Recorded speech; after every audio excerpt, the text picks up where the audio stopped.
ଏବେ ଆମେ ଯିବୁ ଦି ଜଣ କି ସଜନା ଶାଗ ତୋଳିବୁ ଗଛରୁ ଆପଣଙ୍କୁ ଦେଖେଇବି ସଜନା ଶାଗ କେମିତି ଆମେ ତୋଳିବୁ।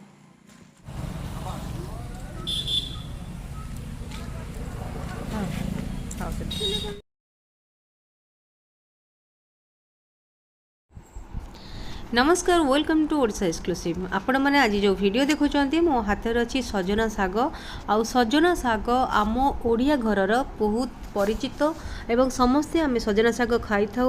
आम ओडिया घर कथा जब कह सजना शाग पखाड़ सांगरे सजना शाग तार निहाती भाव गोटे मजा अलग थाए। तेबे एबे जो सजना शाग मु किछिटा परिबा पकेकी जेमती कि बंधाकोबी पकेकी कखारू पकेकी सजना शाग को भाजुचु सेमती सजना शाग को बहुत प्रकार बहुत भल भल तरीकार सजना शाग बना जाए।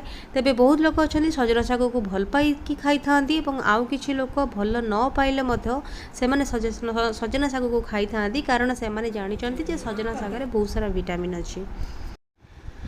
तेबे सजना शाग विषय आपड़ देखु सजना शाग तो बहुत भल भाव में बना जाए जी जमती भाव में चाहिए ताकू सी बनई था। सजना शागर मुग डाली पकईकि तरकारी होता है सजना शाग भजा होता है किंतु जो मैंने सजना शाग खाइबा को भल पाती ना कि शाग भल लगे आपण मोर केतरा ये वीडियो देखूँ आप जानीपर सजना शागर सब कौन कौन बेनिफिट्स अच्छे खाइले किंतु से पर्यंत मो चैनल को आप लाइक करूँ शेयर करूँ सब्सक्राइब करने संगे संगे पाखरे थिबा बेल आइकन को प्रेस कर दिंतु जितेबाला नुआ नुआ वीडियो मु अपलोड करी आपको नोटिफिकेशन मिल जाए।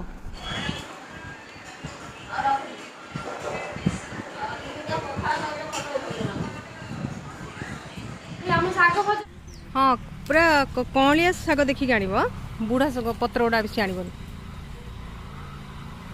देखिकी स्लीप कर जदि गला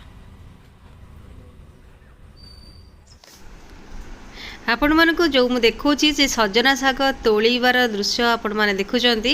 तेबे शाग मार्केट रो किणिकी खाइबा आ सजना शाग तोड़िकी खाइबार गोटे अलग प्रकार अनुभूति थाए एवं एई सजना शाग तोड़िबा को हेले बाड़ी रे जो गछ थाए सेतिरे जदि तोड़िबा को हेले एसबु पई हमकु जीवाको पड़ी थाए वर्षे दि वर्षरे थरे दि थर गाँ को जीवाको पड़ी थाए कारण एई जो सजना शाग तोड़िबा ताकू जो बाछिबा तार गोटे खुशी थाए बहुत खुशी सांगरे जेतेबेले आमे समस्त सांग होइकी खाई थाउ एवं पखाड़ सांगरे तार गोटे अलग प्रकार मजा मध्य आसी थाए।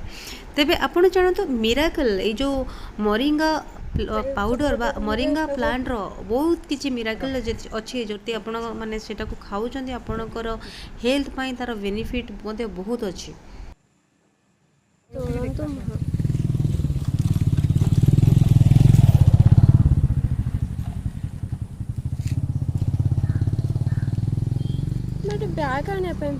तेबे आम समस्ते जानी सजना शागर उपकारिता विषय तो समस्ते जानते सजना शागर गछ बा मोरिंगा ट्री एमती गोटे गछ तार आपण पत्र कहतु तार आपण फल कहतु सब गुड़ाक आम शरीर पर बहुत उपकारी।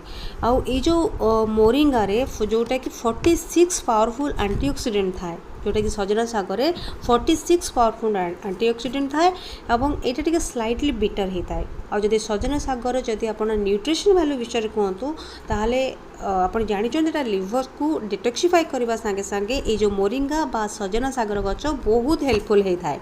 तेबे जदि सजना शाग को जदि आपण पाउडर करके खाऊचंती बा ताकू को ग्राइंडिंग करके ताकू गुंड करके रखुचंती 1 टीस्पून डेली जदि नौचंती ताहले सेथिरे 9 कैलोरीज 1 ग्राम कार्ब्स आउ प्रोटीन 1 ग्राम रही थे जदि आपण 1 टीस्पून डेली नौचंती गुंड करके किंतु जदि सजना शागर पत्र को गोटे कप जदि आपण बॉइल्ड करके खाऊचंती बा सेथिरे निश्चित भाव में आपण को 25 कैलोरीज होची 4 ग्राम कार्ब्स रोची प्रोटीन मध्य 2 ग्राम रोची एवं ताकू छाड़ी सारा परे high in calcium iron vitamin A के सी मैग्नीशियम पोटेशियम जिंक एमती के अनेक किछि रही था ए सजना शागरे।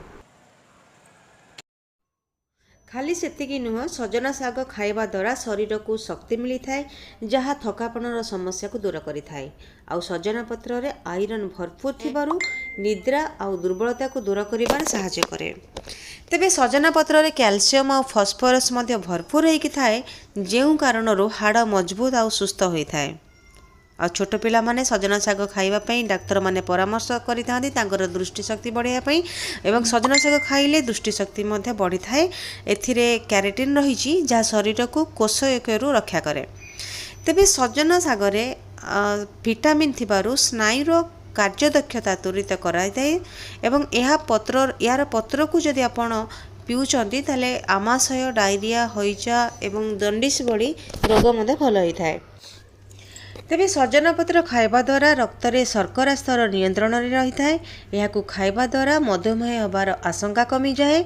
आउ सजन रे क्लोरोजेनिक एसिड रही थाए जहा खाद्य खाइबा परे रक्त रे शर्करा स्तर को नियंत्रण मध्य रखी थाए। तेबे सजना पत्र खाइबा द्वारा रोग प्रतिरोधक शक्ति वृद्धि पाई थाए एवं ये जो सजना शाग खाइबा द्वारा शरीर को अनेक शक्ति मिली थाए। तार थकापन मध्य दूर करि थाए। तेबे आमे समस्ते इच्छा थाउ कि न थाउ सजना शाग खाइबा एवं आज आशा करूची आजिर वीडियो आपन भल लागिथिबो। पुणी देखाबो आउ गोटे नुआ वीडियो रे। रहउची नमस्कार।